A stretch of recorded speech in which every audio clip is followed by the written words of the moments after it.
Breaking news చూస్తున్నాం. Donald Trump Bharat పైన తన రూటు మార్చుకున్నారు.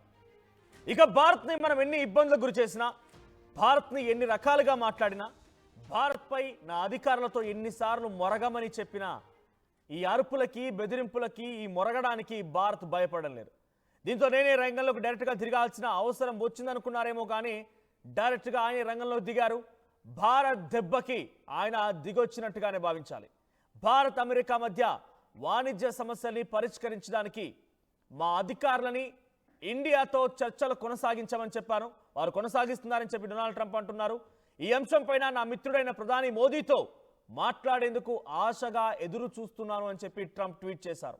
వచ్చే కొన్ని వారాల్లోనే మోదీతో మాట్లాడతాను. ఈ చర్చలు రెండు దేశాలకి మంచి ఫలితాలు ఇస్తాయని చెప్పి డొనాల్డ్ ట్రంప్ అంటున్నారు. బట్ మనం ఈ మాటలు నమ్మడానికి ఎట్టి పరిస్థితుల్లో అవకాశం లేదు. గతంలో కూడా July 8 I still remember, July 8 రోజున ఏం జరగబోతుందని చెప్పి ఒక భారతీయ పౌరుడిగా, జర్నలిస్ట్గా చాలా ఉత్కంఠగా ఎదురు చూశాను. డొనాల్డ్ ట్రంప్ పదే పదే చెప్పేటువంటి మాటల్ని నమ్మి జూలై 8న ఒక బిగ్ రాబోతోంది, ఒక బిగ్ ఈవెంట్, బిగ్ డే ఇంకా రకరకాల పదాలు వాడుతూ డొనాల్డ్ ట్రంప్ చెప్పుకోవచ్చు. అక్కడ ఏం జరిగింది? ఆ మరుసటి వారంలోనే భారత్పై టారిఫ్లతో మోత మోగించారు. అనవసరంగా భారత్ని వెరీ బ్యాడ్ ఇండియన్స్ అంటూ మాట్లాడుకొచ్చారు. టారిఫ్లతో ఇబ్బంది పెట్టారు. అన్ని దేశాల లాంటిదే ఇండియా కూడా, ఇండియా ఏం ప్రత్యేకం కాదు అని చెప్పి మోదీని పక్కనే కూర్చోబెట్టుకొని మాట్లాడుకొచ్చారు. ఇలా ఆయన గతంలో కూడా మనతో ఏదో మాట్లాడతాను, చర్చిస్తాను, అంతా సవ్యంగానే ఉంటుందని చెప్పేటువంటి మాటల నుంచి ఏమాత్రం కూడా సఫలీకృతం కాకపోవడంతో ఇప్పుడు కూడా డొనాల్డ్ ట్రంప్ని ఎప్పటి పరిస్థితుల్లో మనం నమ్మడానికి అవకాశం లేదు. ఒకసారి ఆయన చేసిన ట్వీట్ చూద్దాం. కానీ ఒక చాలా క్లియర్గా అర్థమవుతుంది ఏంటంటే, ఆయన ఏం చేసినా మన స్టాండ్ మాత్రం చాలా క్లియర్గా ఉంది. భారతదేశపు స్టాండ్ క్లియర్. మేము మా దేశ ప్రజల కోసం, మా దేశ స్వలాభం కోసం ఎట్లయినా కూడా మా నిర్ణయాలు స్వతహాగా మేము తీసుకుంటాం, నువ్వెవడు మాకు చెప్పడానికి అన్నట్టుగానే చాలా క్లియర్గా ఉన్నాం. కానీ డొనాల్డ్ ట్రంప్ తన మాట మారుస్తూ వెనక్కి ముందుకు జరుగుతూ ఉన్నాడు.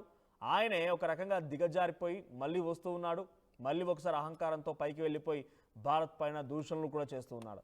మనం ట్వీట్ చూస్తున్నాం, డొనాల్డ్ ట్రంప్ చేసిన ట్వీట్ అది. I'm pleased to announce that India and the United States of America are continuing negotiations to address the trade barriers between our two nations. I look forward to speaking with my very good friend Prime Minister Modi in the upcoming weeks. I feel certain that there will be no difficulty in coming to a successful conclusion for both of our great countries.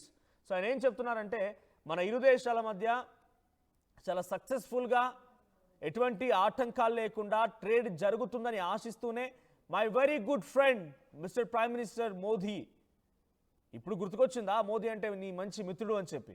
ఎన్ని రోజుల పాటుగా very bad Indians అన్నప్పుడు ఏడబోయింది ఈ very good friend అనేటువంటి పదం. నిన్న నరాబో అనేటువంటి ఒక వ్యక్తి, పీటర్ నరాబో, అక్కడి దేశానికి సంబంధించినటువంటి ముఖ్య సలహాదారుడు, డొనాల్డ్ ట్రంప్కి ముఖ్య సలహాదారుడిగా పనిచేస్తున్నటువంటి పీటర్ నరావో ఏం మాట్లాడారంటే, భారత్ ఎప్పటికైనా తమ కాళ్ళ దగ్గరికి వస్తుంది, భారత్ ఎప్పటికైనా తమ కాళ్ళ దగ్గరికి వస్తుంది అనేటువంటి మాటల్ని ఎస్టర్డే, నిన్న ఒక 24 గంటల ముందే ఆయన మాట్లాడుకొచ్చారు. మరి అంతలోనే ఏం మారిపోయింది అంటే, మీరు ఎన్ని కుట్రలు చేసినా, కుతంత్రాలు చేసినా, ఎన్ని రకాలుగా ఇబ్బందులకు గురిచాలని ఒక ఆలోచనతో, దురాలోచనతో ముందుకు వెళ్ళినా కూడా భారతదేశపు స్టాండ్ ఒకటే ఉంది. నేను మళ్ళీ చెప్తున్నాను, ఏ దేశమైనా వాళ్ళ ప్రజలపైన ఎంత నమ్మకంగా ఉంటుందో లేదో తెలియదు, కానీ 140 కోట్ల మంది ప్రజలపైన డెఫినెట్గా భారతదేశం అంతా కూడా ఆధారపడి ఉంటుంది. ప్రతి ఒక్కరు కలిసికట్టుగానే మనం ముందుకు వెళ్లాల్సిన అవసరం కూడా ఉంటుంది. సో వేరే దేశాలపైన విషయానికి వస్తే, ఉదాహరణకి మనం పాకిస్తాన్తో పోల్చుకోవడం తప్పేమో, నేను కూడా అలా పోల్చడం తప్పేమో, బట్ అక్కడ ఆర్మీయే దేశం పైన ఆధారపడి ఉంటుంది. అంటే మనం రక్షించడం కోసం మన ఆర్మీ నిలబడి ఉంటే, మనల్ని రక్షించడం కోసం మన ప్రభుత్వాలు చాలా నిబద్ధతతో పనిచేస్తూ ఉంటే, అక్కడ పాకిస్తాన్ లాంటి దేశాలు కానివ్వండి, లేకపోతే ఇతరత్ర దేశాలన్నీ కూడా అక్కడ ఆర్మీ ప్రభుత్వాలు మొత్తం కూడా దేశంలో ఉన్నటువంటి ప్రజలపైన ఆధారపడి ఉంటాయి. కానీ మన ప్రభుత్వాలపైన డెఫినెట్గా ఆధారపడవచ్చు. మనల్ని రక్షించడం కోసం ఎటువంటి నిర్ణయాలు తీసుకున్నా మనం వారిపై ఆధారపడవచ్చు. మనల్ని సంరక్షించడం కోసం ఆర్మీ ఎటువంటి యుద్ధంలోకి వెళ్ళినా మనల్ని సంరక్షించేటువంటి బాధ్యతలు తీసుకున్న వారిపైన మనం ఆధారపడి ఉండొచ్చు. కానీ వేరే దేశాలు అలా ఉండదు. ప్రజలే అడ్డుగోడగా ఉండాలి ప్రభుత్వాలకి, ప్రజలే వాళ్ళని కాపాడాలి. సో కానీ ఇక్కడ మనం ఏం చేసినా గతంలో కొన్ని సాక్షాత్కారమైన ఉదాహరణలు కూడా ఉన్నాయి. బ్రిటిష్ వారిపై చేసిన యుద్ధాలు కావచ్చు, అనేక సందర్భాలు వచ్చిన ఉద్యమాలు కావచ్చు. With in the country 29 states ఉంటే 29 స్టేట్స్ కూడా ఒక్కో రాష్ట్రానికి ఒక్కో ప్రత్యేకత కావచ్చు. సో మనంతా కలిసికట్టుగా ఉన్నాం, సబ్కా మాలిక్ ఏకే అనే రకంగా మనంతా ముందుకు వెళ్తూ ఉంటే ఏ దేశం కూడా మనల్ని ఓడించలేదు. సో ఇప్పుడు అమెరికా అదే ప్రయత్నం చేసింది. సో ఒక వారం రోజుల క్రితం మార్కో రూబియో, అమెరికాకి సంబంధించిన స్టేట్ జనరల్ సెక్రటరీ, ఆయన ఏమనుకొచ్చారంటే డెఫినెట్గా India will spare more tariffs. అంటే ఇండియా మళ్ళీ కూడా రాను రోజుల్లో చాలా కష్టాన్ని ఎదుర్కోబోతోంది, కష్టాల్లోకి వెళ్తోంది, అనవసరంగా అమెరికాతో పెట్టుకొని తనకు తానే చావుని కోరి తెచ్చుకుంటుందనే రకంగానే మాట్లాడుకొచ్చారని. ఎందుకు? భారతదేశం అమెరికా చెప్పిన మాట వినడం లేదు. రష్యా ఉక్రెయిన్ యుద్ధం జరుగుతూ ఉంటే ఆ యుద్ధానికి మీరే డబ్బులు పంపిస్తున్నారని చెప్పి తప్పుడు ప్రచారం చేస్తోంది అమెరికా. ఆ మాటను వినాలా? వేరే దేశాలతో పోలిస్తే రష్యా దగ్గర మనకు అత్యధికంగా తక్కువ ధరకే ఆయిల్ కొనుగోలు మనం చేసుకోవచ్చు. క్రూడ్ ఆయిల్ తీసుకుంటూ ఉన్నాం. మనకు తక్కువ వచ్చిన దగ్గర మనం ప్రోడక్ట్ కొనుగోలు చేస్తామా, లేకపోతే అధికంగా వచ్చే అటు రష్యా మనకు చాలా మంచి మిత్రత్వమైనటువంటి దేశం, మనకు యుద్ధ సామాగ్రి అందించేటువంటి దేశం, మనకు యుద్ధంకి సంబంధించి ఆ వెపన్స్ గురించి ట్రేడ్లో ఉన్నటువంటి దేశం.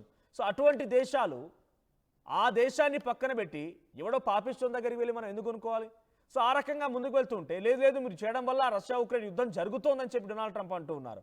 సో ఒకసారి డొనాల్డ్ ట్రంప్ అనే వ్యాఖ్యలు మనం గతంలో గుర్తు చేసుకుంటే వెరీ బ్యాడ్ ఇండియన్స్ అంటూ మాట్లాడుకొచ్చాడు ఆయన.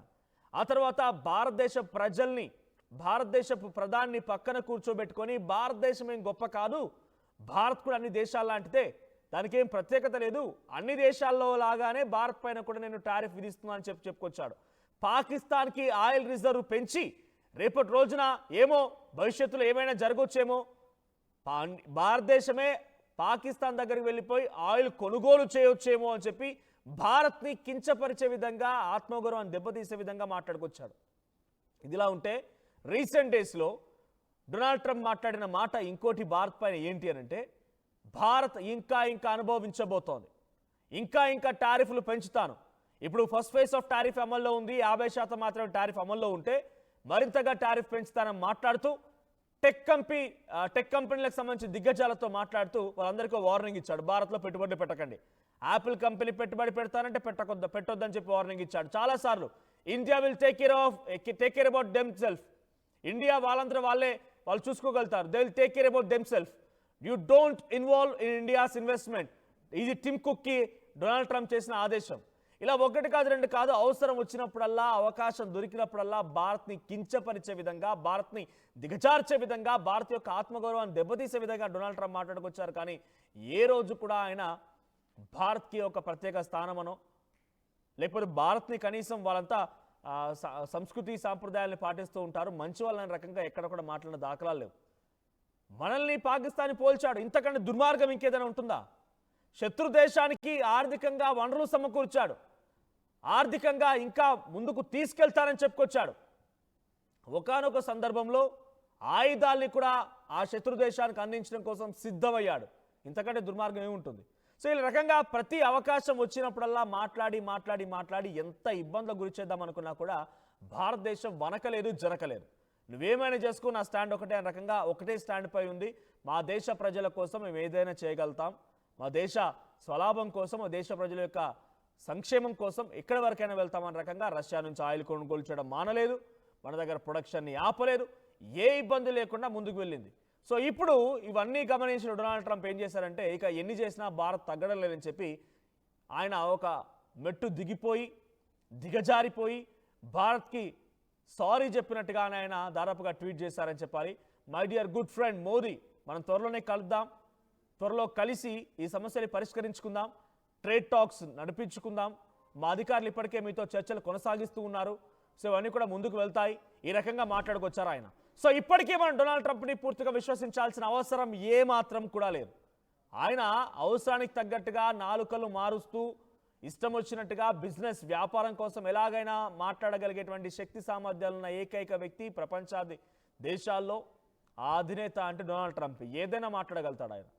బహురూపలు లేకపోతే బహునాలుకల ధోరణితో మాట్లాడుతూ ఉంటాడు. సో ఆ రకంగా మళ్ళొక నాలుకని, మళ్ళొక అంశాన్ని ఆయన లేవనెత్తుకొచ్చారు.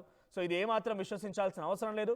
నేను మరింతగా కంటిన్యూ చేసే ముందు ఒకసారి పీటర్ నరావో 2 days క్రితమే ఆయన ఏం మాట్లాడుకొచ్చారు, 24 hours క్రితమే ఆయన భారత్పై ఎటువంటి అక్కసు వెళ్ళగక్కారు ఒకసారి మీరు చూడండి. ఆ తర్వాత డొనాల్డ్ ట్రంప్ ఎందుకు ఇలా మారిపోయారనేది మీకు నేను చెప్పే ప్రయత్నం చేస్తాను. Against the United States, we got to deal with that, and then this is buying Russian oil. Steve, look, they never bought Russian oil before Russia invaded Ukraine, except for like little tiny drops of it, and then they go into this mode of profiteering with Russian refiners coming onto India soil and profiteering. So taxpayers here wind up having to send more money over there. So a lot of things going on. The good news here is, like, look at all the things we've done. Great deal with the European Union, great deal with Japan, Korea, Philippines, Indonesia. All these countries are working very closely with us because, one, they realize that they've been taking too much advantage of us, and two, they need our markets. And I think India must come around at some point, and if it doesn't, it's laying down with Russia and China, and that won't end well. Right, ఇది Peter నరావో మాట్లాడిన మాటలు. ఒకసారి tweet చూడండి. పక్కనైనా మాట్లాడుతున్న దానికి మీకు అర్థం కావడం కోసం సబ్ టైటిల్స్ కూడా వేయడం జరిగింది. భారత్ మా కాళ్ళ దగ్గర రావాల్సిందే, ఎలాగైనా సరే భారత్ మా కాళ్ళ దగ్గరకు వచ్చి మాతో చర్చలు జరిపి మాపై టారిఫ్స్ వేయకుండా మేము చెప్పినట్టుగా వింటామని చెప్పిన రకంగా మా దగ్గర రావాల్సిందే అని చెప్పే రకంగా ఒక అహంకారపూరిత ధోరణితో ఆయన మాట్లాడింది. ఏదో సామాన్య వ్యక్తి కాదు. ఆయన డొనాల్డ్ ట్రంప్కి ప్రభుత్వ ముఖ్య సలహాదారుడు పీటర్ నరావో. ఆయన ఒకవైపు కాళ్ళ దగ్గరికి రావాల్సిందే అని చెప్పేటువంటి మాటల్ని మాట్లాడినటువంటి 24 గంటల్లోనే ఇంకోవైపుగా డొనాల్డ్ ట్రంప్ ఎటువంటి అబద్ధాలు చెప్తున్నాడంటే, ఆల్రెడీ మా అధికారులు మీతో పాటుగా చర్చిస్తున్నారు. I am pleased to announce that India and the United States of America are continuing negotiations to address the trade barriers between the two nations. ఎక్కడ జరుగుతున్న ట్రేడ్ బ్యారియర్స్ సంబంధించి నెగోషియేషన్స్ అనవసరంగా ప్రపంచ దేశాల్లో ఏదో ఒక రకంగా అలజడి సృష్టించాలని ఒక ఆలోచనతోనో, ఇండియాకు సంబంధించి ఒక ఆలోచన, ఇండియా గురించి ప్రపంచ దేశాలు ఏం మాట్లాడుకోవాలి, ఎలా మాట్లాడుకోవాలని ఒక దురాలోచనతోనో కనబడుతున్నాయి. కానీ ఎక్కడ స్టార్ట్ అయ్యాయి? ఓవైపు 24 గంటలు గడవక మునిపే నువ్వు ట్వీట్ చేసావు. 24 గంటల కంటే ముందు పీటర్ నరావో, మీ ప్రభుత్వంలో ముఖ్య సలహాదారుగా ఉన్నటువంటి పీటర్ నరావో మాట్లాడిన మాటలేంటి? భారత్ అమెరికా కాళ్ళ దగ్గర రావాలని రకంగా మాట్లాడుకొచ్చాడు ఆయన. మరి నెగోషియేట్స్ ఎడ జరుగుతున్నాయి, బేరసార్లు ఎడ జరుగుతున్నాయి, మాటలు ఎక్కడ, చర్చలు ఎడ జరుగుతున్నాయి? ఆయన చెప్పేవన్నీ అవాస్తవాలు, పూర్తిగా అబద్ధాలే. రణ్ధీర్ జైస్వాల్ భారత్కు సంబంధించిన విదేశాంగ మంత్రిత్వ శాఖకి స్పోక్స్ పర్సన్, ఆయన పదే పని చెప్తున్నాడు, దయచేసి అమెరికా సంబంధించిన అధికారులు ఎవరైనా కూడా భారత్ని కించపరిచే విధంగా మాట్లాడకండి. మీరు భారత్ పాకిస్తాన్ యుద్ధాన్ని ఆపిన మేనే అంటారు, భారత్ పాకిస్తాన్ యుద్ధాన్ని మొదలుపెట్టింది మేనే అంటారు, ప్రతీది మీరే ఆపాదించుకుంటారు, మీరు రకంగా మాట్లాడకండి, సమంజసం కాదు అని చెప్పి కూడా చాలాసార్లు వార్నింగ్ ఇచ్చే ప్రయత్నం కూడా భారత ప్రభుత్వం జరిగింది. ఆయన ఆ ధోరణి, దుందుడుకు స్వభావం మారడం లేదు. బౌనాలుకల ధోరణితో డొనాల్డ్ ట్రంప్ మాట్లాడుతూ ఉన్నారు. ఇప్పటికైనా ప్లీజ్ మోదీ నాతో మాట్లాడు అని చెప్పేటువంటి రిక్వెస్ట్ ఆయన పెట్టిందల్లా కూడా కేవలం ఆయన రిక్వెస్ట్ చేస్తున్నారు, భారత్ వినడం లేదు అనే రకంగా, భారత్ మొండిగా పోతుంది, నేను చేసే దానిలో తప్పేం లేదు అనే రకంగానే ఆయన ప్రొజెక్ట్ చేయాలని ఒక ఆలోచనతోనే ఉన్నారు. కానీ నిజంగా అది మనసులో నుంచి వచ్చిందా, నిజంగా కలవాలనుకున్నారని మాత్రం మనం విశ్వసించాల్సిన అవసరం అయితే లేదు. సో డొనాల్డ్ ట్రంప్ యొక్క చర్యలు ప్రతిసారి కూడా భారత్ని ఇబ్బందులు గురి చేసే విధంగానే ఉన్నాయి. కానీ ఆయన మంచి ఆలోచనతో ప్రపంచ దేశాల్లో కల అగ్రరాజ్యమైనటువంటి అమెరికా, నేను అన్ని దేశాలని సమన్యాయంతో చూస్తాను, అన్ని నాకు మిత్రత్వ దేశాలే, లేకపోతే కొన్ని దేశాలకు సంబంధించి న్యాయాన్ని పరిగణలో తీసుకుంటారని చెప్పి ఆయన ఆలోచించే అవకాశం అంతకంటే లేదు. పాకిస్తాన్కి యుద్ధ సామాగ్రి అందించినప్పుడే, పాకిస్తాన్కి డబ్బులు అందించినప్పుడే మీ పట్ల ఉన్నటువంటి విశ్వసనీయత కోల్పోయింది. ఉగ్రవాద దేశాన్ని వైపుగా నిలబడతాను, వారికి యుద్ధ సామాగ్రి అందిస్తాను, డబ్బులు ఇస్తాను, వారితో ప్రైవేట్గా లంచ్లు, మీటింగ్లు, డిన్నర్లు సరసలాడినప్పుడే డొనాల్డ్ ట్రంప్ అంటే గౌరవం పోయింది భారతదేశానికి. చూద్దాం మరి, ఆయన అడిగినంత మాత్రాన మనం ఒప్పుకోవాలని లేదు. గతంలోనే మోడీని we shall meet at Washington DC అని చెప్పి ఆయన ఒకనొక సందర్భంలో ఒక మీటింగ్లో హాజరైనప్పుడు మాట్లాడితేనే no I won't be coming అంటే నేను రాను అని చెప్పే రకంగా డైరెక్ట్గా మొహం మీదనే మన మోదీ చెప్పేశారట. మరి ఈసారి ఆయన ట్వీట్కి మోదీ ఎటువంటి సమాధానం చెప్తారో చూడాలి. సో నిజంగానే ఇప్పుడు మనం అమెరికాతో చర్చలు చేయాలా, భారతదేశం అమెరికాతో చర్చలు జరిపి టారిఫ్స్ గురించి, ట్రేడ్ బ్యాలెన్స్ గురించి ఎత్తివేయమని చెప్పి మనం రిక్వెస్ట్ చేయాలా? మీ అభిప్రాయం ఏంటో ఒక భారతీయ పౌరుడిగా మీ అభిప్రాయాన్ని కామెంట్ చేయండి.